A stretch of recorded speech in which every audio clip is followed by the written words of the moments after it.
I was house sitting for Melissa and her family for 4 nights. Their home was normal in every possible way. Fresh paint, clean floors, new appliances, quiet street. The kind of place where nothing bad was supposed to happen. I'd been there dozens of times before. I never felt uncomfortable in it. The first night I arrived, nothing felt off at first. I unpacked in the guest room, fed their dog, and sat on the couch scrolling through my phone.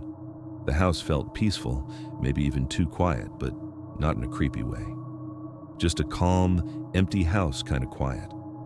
I got up to grab a drink, and that's when I heard it. A crisp, clean click from down the hall. I walked over and saw the basement door shut, the lock turned.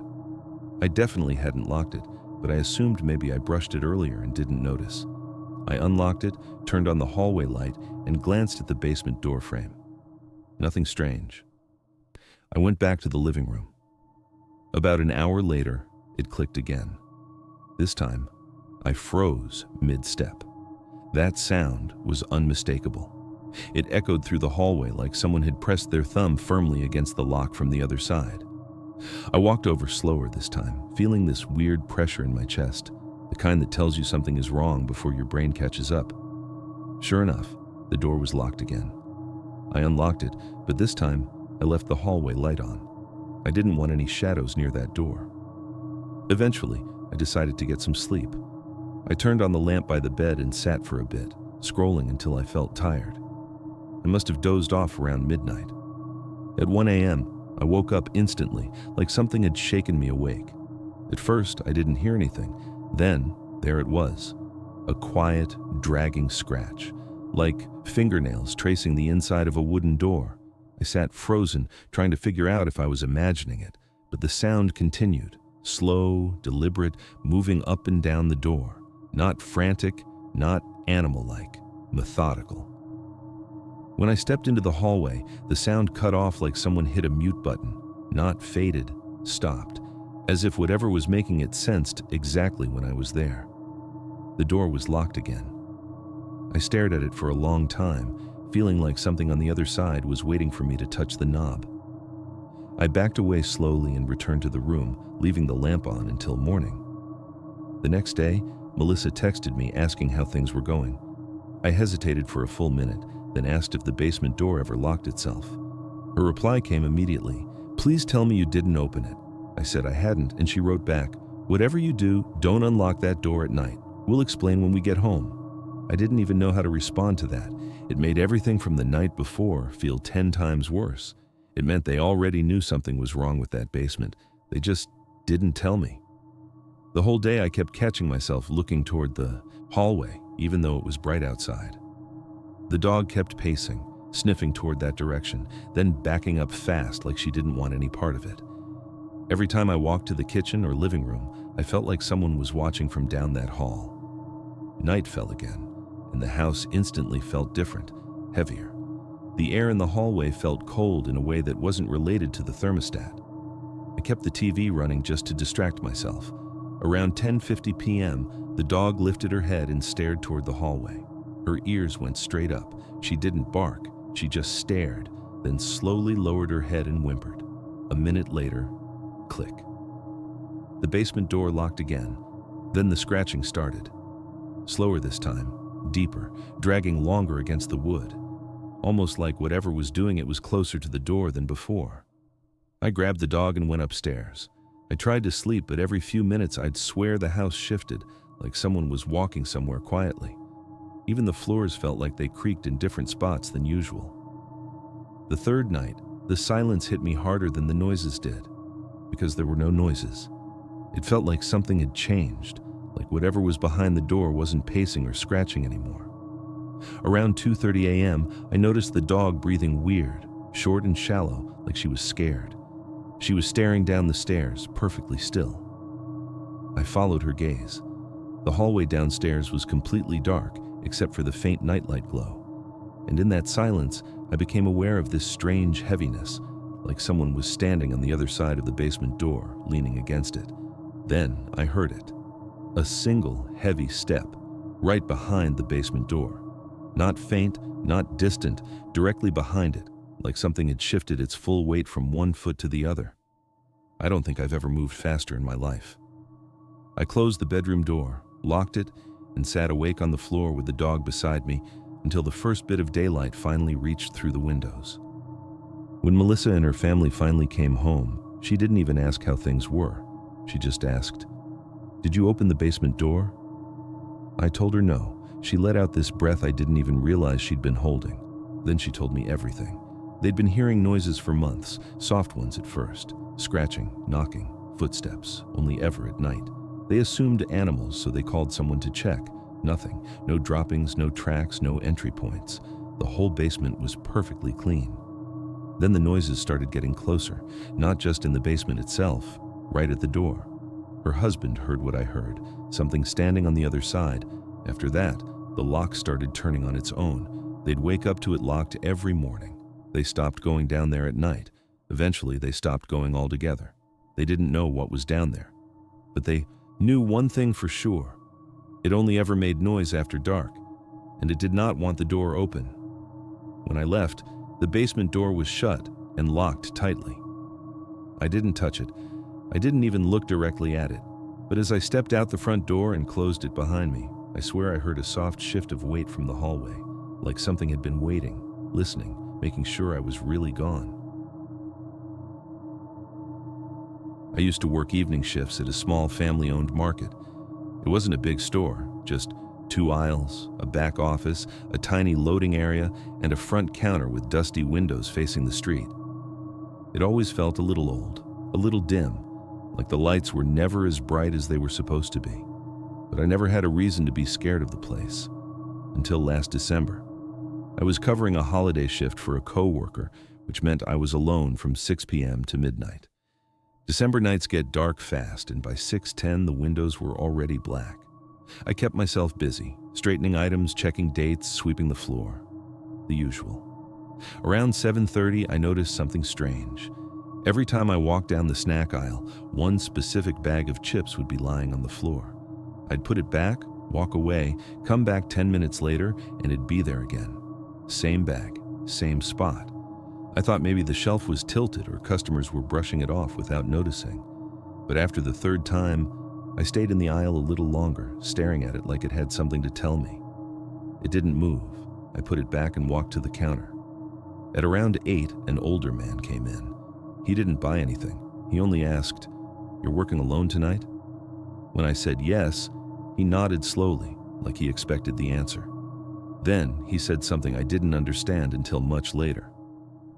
"You be careful around the aisles on the left side of the store." Then he left. The aisles on the left side were the drinks fridge and the snack aisle. I tried to shake it off, but it stuck with me. Around 9:15, I heard the fridge door open. It makes a distinct suction sound when someone pulls it. I looked up, expecting a customer, but the store was empty. The door slowly closed again on its own. I walked over to check, and every hair on my arm stood straight up. One of the bottles, one sitting deep in the back of the fridge, was pulled all the way to the front edge of the shelf, sitting at an angle like someone had been holding it a second earlier. I hadn't stocked anything. No one had been in the store for 15 minutes. I pushed the bottle back and tried to laugh it off, but I started noticing little things.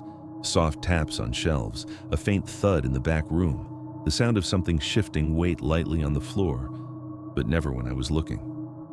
At 10 p.m., the heater kicked on, and for a second I swore I heard breathing mixed with the hum. Slow, controlled breathing, like someone taking steady breaths behind the shelves. I tried to convince myself it was just the old heater. Around 10:30, the tapping became more frequent. Sometimes it came from behind me when I was walking. Sometimes it came from the back room. Once, when I was sweeping, I heard a soft shuffle on the floor tiles behind the counter, but when I turned around, nothing was there. By 11, I was counting the minutes until closing. At 11:20, something happened that made my stomach drop, completely. I was standing at the counter, looking at my phone, when a shadow moved between aisles. It wasn't quick or flickering. It moved like a person walking from one aisle into another. A solid shape, tall, clear enough that it blocked the light above it for a moment. I jumped up from the stool and called out, "Hello?" Silence. I forced myself to walk down the aisle where I saw it. The store felt too quiet, like even the buzzing lights were holding their breath. I walked slowly, listening to every tiny sound my shoes made. Then I reached the end of the aisle and felt this sudden pressure behind me, like someone was standing too close. I turned fast. Nothing. But the air was colder there, enough to raise goosebumps instantly. I went back to the counter, grabbed the key, and started closing early. I didn't care about making it to midnight. I had just locked the front door when something fell in the snack aisle. Not a light fall, a heavy thud. I didn't move, didn't check. I just finished counting the register as fast as I could. Before I left, I had to shut off the lights aisle by aisle. The switch was in the back room, so I had to walk through the entire store with everything dark behind me. I turned off the front lights first, then the fridge lights, then the aisle lights. When the snack aisle went dark, I heard something slide across the floor, like a bag being dragged slowly. I flicked the light back on immediately, but nothing was on the floor. When I turned the light back off, I heard another soft shuffle. I didn't turn around. I kept my eyes on the exit and walked straight out the back door. Right before I shut it behind me, I heard one more thing. A slow, quiet exhale from inside the store. The next morning, I told my boss I couldn't do night shifts anymore. She looked at me like she understood exactly why. She didn't argue. A few days later, I found out another employee had quit the same way years earlier. Same shifts, same aisles, same noises, same shadow. And ever since that night, I can't walk through a silent store without feeling like something is walking just one aisle over, keeping pace with me. I used to work evenings at a small community college building that barely anyone used after 7 p.m. I wasn't a security guard. I was just the night custodian, responsible for locking the first floor, turning off the lights, and making sure nobody was still inside. It wasn't a dangerous job, just lonely. Most nights were silent, just me pushing a cart down long hallways that echoed too much. The only part of the building I disliked was the main stairwell. It was one of those old concrete ones where sound bounced strangely, making it feel like someone else was always walking a few steps behind you. I trained myself not to look over my shoulder every time a footstep sounded too close. If I did, the job would have driven me crazy. One December night, right before the semester ended, I had just finished wiping down the first floor classrooms. The place was empty. I knew that because I had passed every room twice, and the only other person scheduled was an older guard who always sat in his office glued to the radio. So when I stepped into the hallway leading toward the stairwell, I didn't expect to hear anything. But halfway down the hall, I heard it. A soft sound, like someone shifting their weight. It came from the stairwell. I stopped moving my cart, letting everything go quiet. For a few seconds, all I heard was the distant hum of the ventilation system. I tried to convince myself the noise came from the building settling. Old structures make sounds.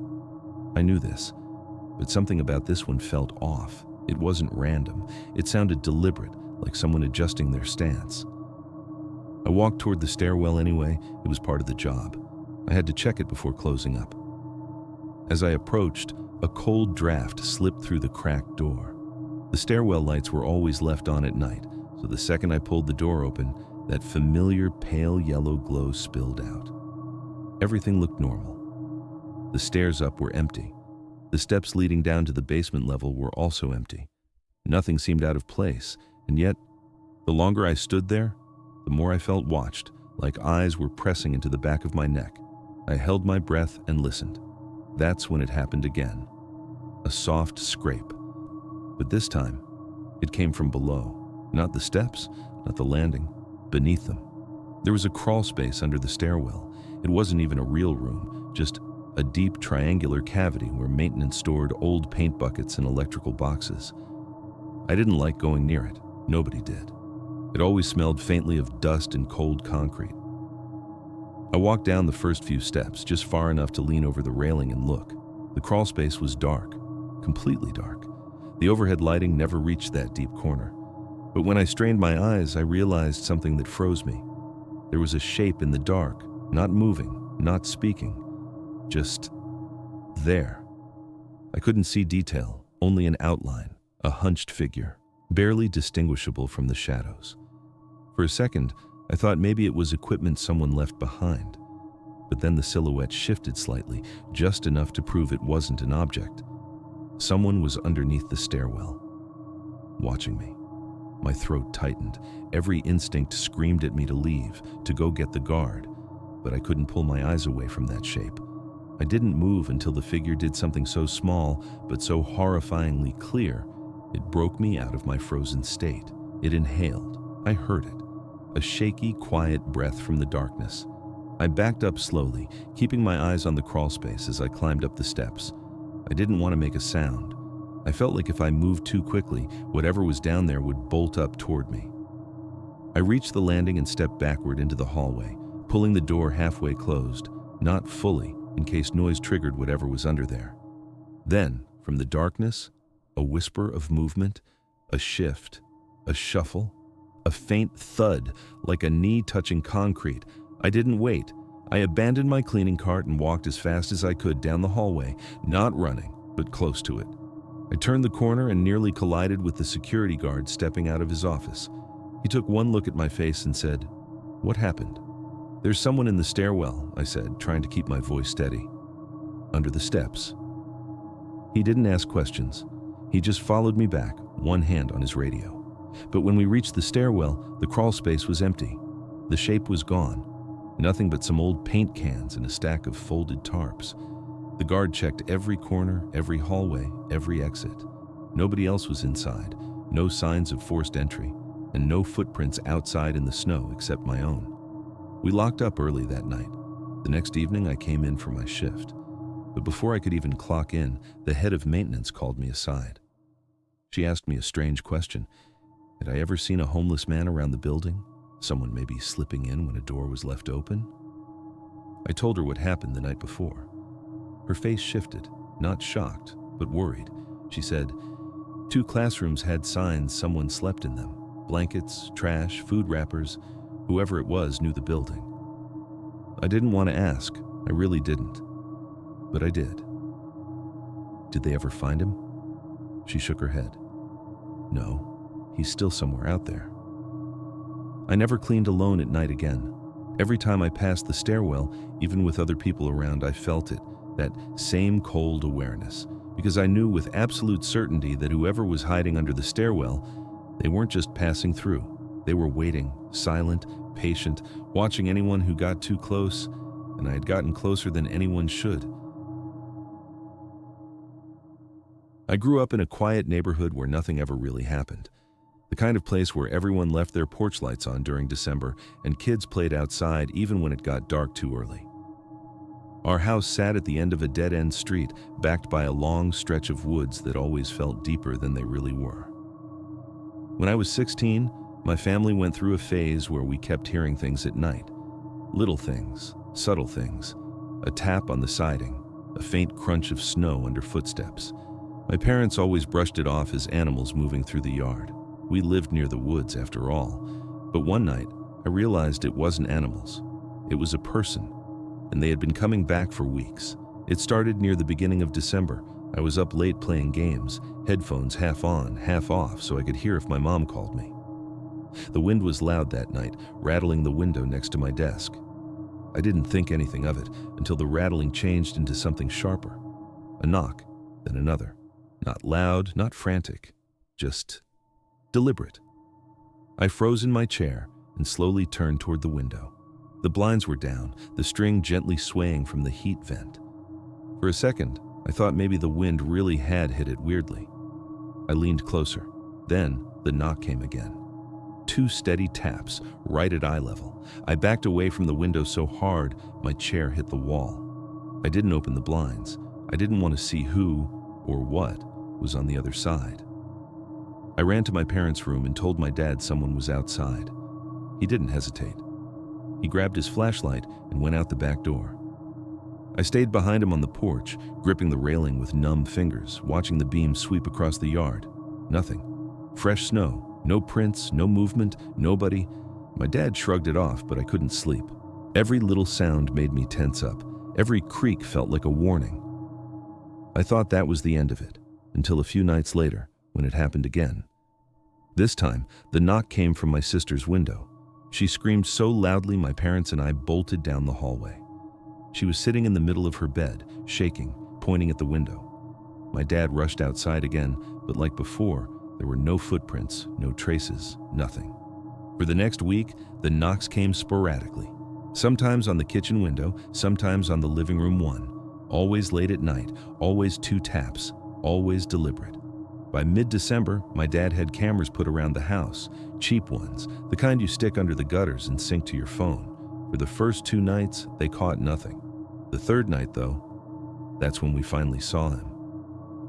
It was around 3 a.m. I woke up thirsty, walked to the kitchen for water, and noticed the living room camera notification flashing on my dad's phone on the counter. He had left it charging. I shouldn't have checked it, but I was curious, and that curiosity has stuck with me ever since.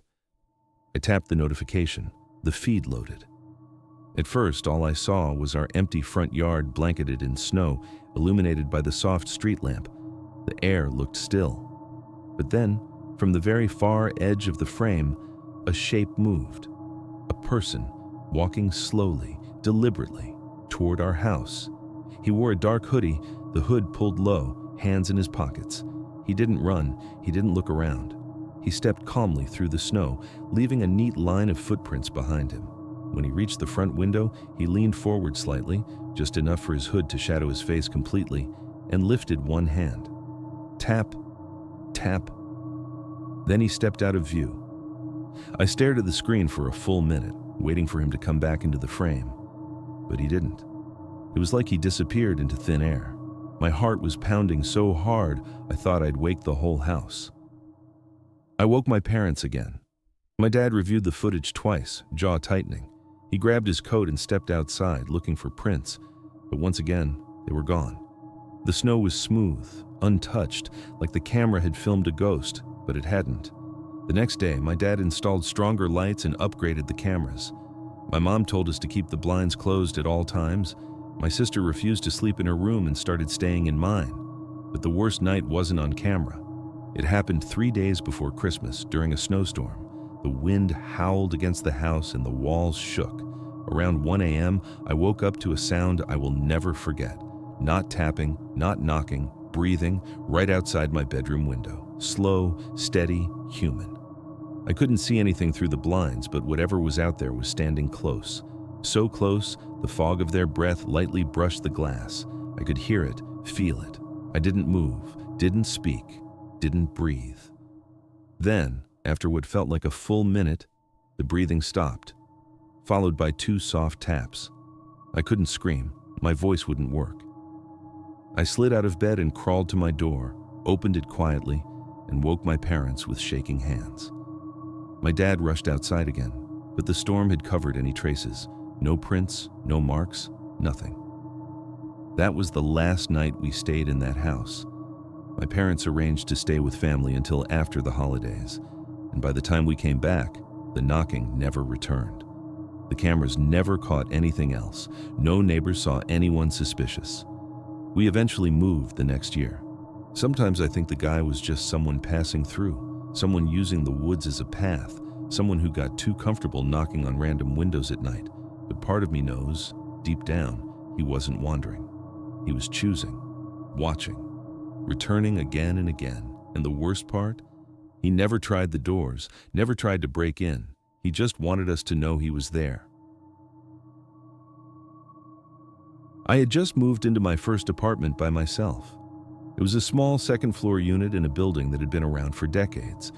The landlord was nice enough, the rent was affordable, and I thought it was perfect for me. The neighbors were quiet, and the building had a kind of sleepy charm that made it feel safe. The first night, I unpacked and settled in, making sure everything worked. Lights, locks, plumbing, nothing seemed off. But that night, around 2 a.m., I woke up to a soft thumping noise. It wasn't loud, just rhythmic, like something tapping against the wall. I froze in bed, listening. My apartment was small, so every sound echoed. The first instinct was to assume it was the upstairs neighbors, maybe someone dropping something. But the building only had 2 floors and there was no one above me. I lived on the top floor.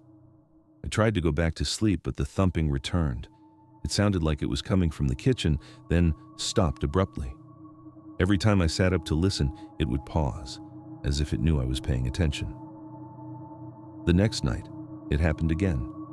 I was almost sure it was my imagination at first, until the third night. Around 1:45 a.m., I woke to a faint scratching noise coming from the living room. I pulled my blanket around me and stayed still, trying not to breathe too loud. The scratching moved slowly, softly, as if something was dragging its nails across the floor. I sat there, frozen, until I realized the sound was coming from directly outside my bedroom door. I didn't want to open it. I didn't even want to peek. I pulled out my phone and turned on the flashlight, pointing it down the hallway. Nothing. The hallway was empty. The scratching had stopped. My heart was racing, and I spent the rest of the night sitting in bed, flashlight in hand. A few nights later, around 11:30 p.m., I was watching TV when I noticed the hallway light flicker. I lived alone, so I checked the bulbs. All fine. But then the flicker happened again, slower this time, almost like someone was moving past the doorway. I got up, walked to the hallway, and shined the flashlight down the corridor. Nothing. Not a shadow, not a sound. Just silence. The strangest thing happened the following week. I came home after work and the front door of my apartment was slightly ajar. I never left it unlocked. My key was in my pocket. My apartment was small. I could see the living room from the door. Everything looked normal. Nothing was out of place. But my stomach dropped. Whoever had been in here hadn't touched anything, hadn't taken anything, hadn't even left signs of entry besides opening the door. That night, I set up a cheap motion-activated camera in the corner of the living room. I didn't sleep. Every little noise made me jump. Around 2:30 a.m., the camera recorded movement. I watched the playback in the morning. A shadow had crossed the frame. Slow, deliberate. It didn't run. It didn't dart. Just a tall figure, moving from the hallway toward the bedroom door. I could see it stop for a second, then retreat back into the shadows. The hood obscured its face, and it vanished before the flashlight beam I had set up ever reached it. I called the landlord to ask if anyone else had access to the building. Master keys, maintenance staff, neighbors. He confirmed, no one should have been inside. After that, I moved the camera to the hallway and kept the apartment locked at all times. I started sleeping with a baseball bat next to the bed. Even with the precautions, I could hear the sounds at night. The scratching returned, soft, slow, deliberate. It seemed to linger outside my bedroom door, then fade. I never saw the figure in person, never heard a voice, never found evidence of forced entry, but I knew it was there. I could feel it, the way the air shifted, the way the noises moved as if it were aware of me, watching, waiting, patient. I moved out a few months later. Nothing followed me. But I still think about it sometimes, late at night, lying in a bed that isn't mine. And I wonder, did it ever leave? Or did it just stay behind in that empty apartment, waiting for the next person to move in?